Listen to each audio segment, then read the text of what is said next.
নমস্কার, কেমন আছেন সবাই? আজ আবার অনেক দিন পর ভিডিও করছি। যেহেতু বাড়িতে মিস্ত্রি কাজ চলছিল, সেই জন্য আমি গাছের কোনো ভিডিওই করতে পারিনি। তো আমার গাছগুলোকে তো অন্য জায়গায় শিফট করে রেখেছিলাম, তো আজকে গাছগুলোকেও নিয়ে এসেছি বাগানে।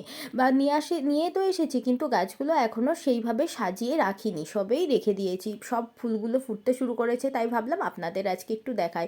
এই দেখুন, ক্যালেন্ডুলা, মালভা সবই টুকটাক করে বেশ ভালোভাবেই ফুটছে। এই হলিহকটাও আজকে নয়, 2-3 দিন আগে ফুটেছে।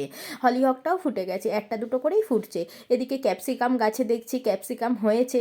গাছে সেইভাবে সার দেওয়া বলুন, জল দেওয়া সেইভাবে কিছু করতে পারিনি, আর সেই জন্য ভিডিওও দিতে পারিনি। এদিকে গাঁদা ফুলগুলো পুরো হয়ে গাঁদা ফুল ভরে রয়েছে, যা দেখতে খুব ভালো লাগছে।